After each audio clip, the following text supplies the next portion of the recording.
for. So we offer courses in both commercial and residential inspection. And also, we have to plan for the future. So not all of us are going to be able to swing a hammer all the way down the road. So by taking these classes, they can actually take and pass the ICC exam, which is basically the code enforcement agency, and then they themselves can apply to be inspectors down the road. Wow, that's cool. And then you guys offer some other business services too, is that correct? We do. We help them get their DVA set up. We help them get corporations set up. We basically, like I said, try to be a one-stop shop for contractors and, kind of make sure that we secure everything for them. It's funny, earlier I had a student that came in here and was asking me, he's in here studying for his exam, and he goes, well, what else do I need to do? And I said, well, have you set up your business yet? And he goes, well, what do you mean? And it's like, well, this is a business that you're going to be setting up. So we talked about him doing a DVA or corporation before he submits his application. So that way when it goes to the board, it'll already be a business. That'll help him once he starts, once he passes his exam, because then he can open up his business account, keep his, personal assets separate from his business assets, build corporate credit. Wow. A lot of different things that he can do. He actually was amazed. He goes, wow, you guys really have this all figured out now. There's different processes they have to go through. They have to get fingerprinted, and we offer that service. We offer construction math seminars because some of them are a little bit rusty on their math skills. Some of them haven't taken the test in a long time, so we offer a test-taking strategy seminar. There's all kinds of different things that we offer for them. That's amazing. Gabriel, I have to ask you something very interesting here. I see that you guys, you offer these classes in Spanish. Yes, we do. I'm a little bit kind of, we were talking about that earlier. Is it a requirement, or what's the deal with that? No, it's not. A large part of our workforce is Spanish speaking. A lot of them want to get they aspire to get their contractor's license as well. However, there is sometimes this language barrier. Also, a part of learning, part of passing the state exam is you have to understand legal jargon, a lot of these legal terminologies, and not a lot of these Spanish speakers have gotten a chance to take a law class during their construction career. So some of them need help in their native language, and what we do is teach a Spanish class. Let's go with the mechanics lien course. If we're teaching the mechanics lien course that week, we will teach it in Spanish first and get them familiar with all the terminology in Spanish and all this legal terminology, and then teach it in English. And so they become very familiar with it, and it's all part of the David Meisner method there. That's amazing. No, that's amazing that you guys do it in both Spanish and English. I have to ask you guys, because in Indiana, I used to build houses, and I took a lot of classes through the National Home Builders Association. And one particular class I was in, there was 50-some-odd men and me. So what I would like to know is, is this still women, or what's going on with that? Women in contractors' license, is there more of it than there was back in my days, some 40 years ago? I guess I shouldn't say, but it was.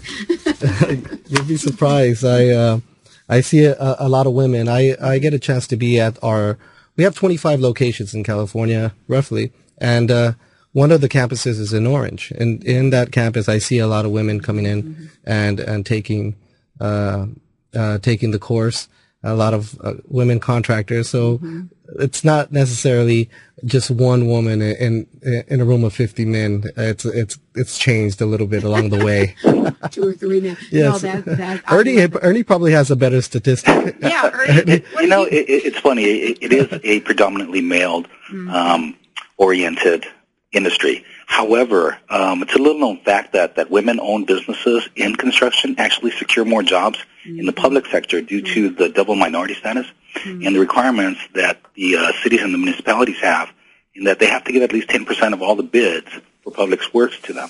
So, some of the ones that are more savvy actually will come into there. And some of the folks that we help are kind of a mom-and-pop type organizations.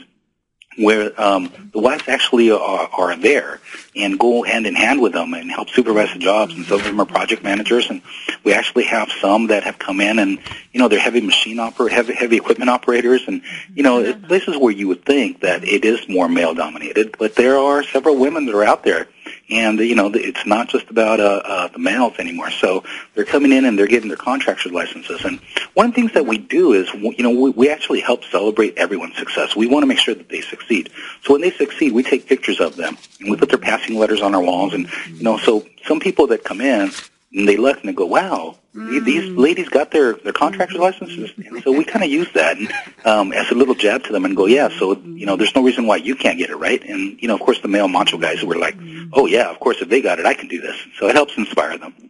Yeah, I believe that was the term that the professor from Brigham Young University used to me. There's nothing more egotistical than the male contractor. There you go. No, no, it really is. It's common sense, isn't it? Absolutely. Construction is nothing but common sense. So, but you guys do 1,000 corporations a year. Is that the statistics? We actually do quite a bit of corporations. Yeah, I think somewhere in that neighborhood. We help people, like I said, get set up in business correctly, and that a lot of them don't know the difference between how to open up a business, whether it's sole proprietorship, a partnership, or a corporation.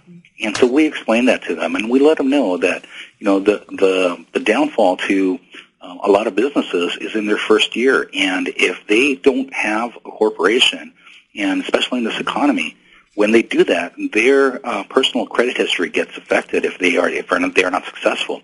Whereas with a corporation, it helps kind of be an umbrella and helps shield them. And the ones that are successful and go through, they can build corporate credit and have it keep completely separate from their personal credit.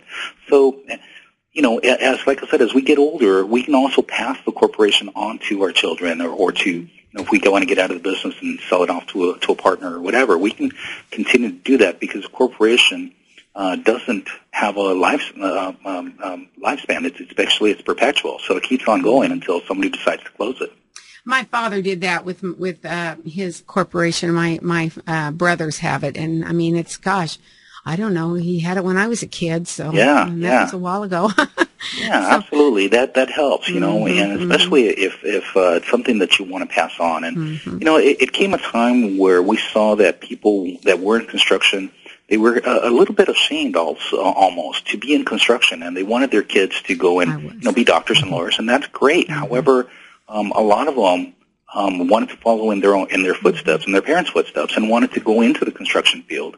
And then they had to kind of start over as their parents, retired. And, a license number that gets issued now is going to be, representing a whole lot more experience 10 years down the road.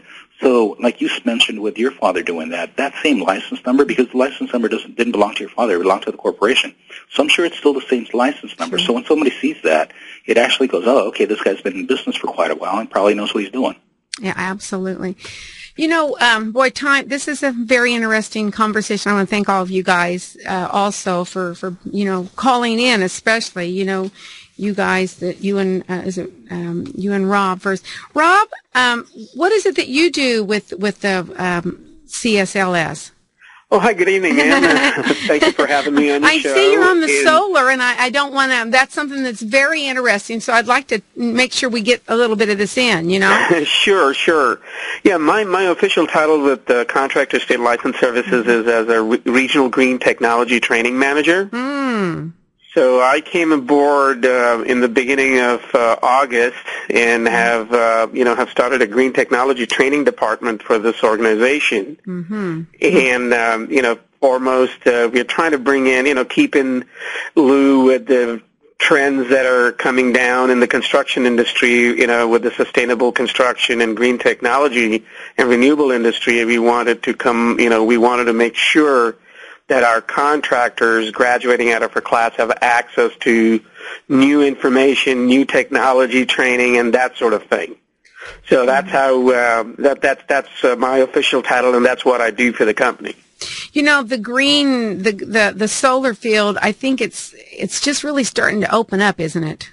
It sure is. I mean, what's interesting about the solar industry is, even though it was originally invented back in 1839 when it was first originally founded, it took almost a century to get caught up. And now, you're looking at, with all the incentives that the federal government and the local utility companies are, putting out there for clients to take advantage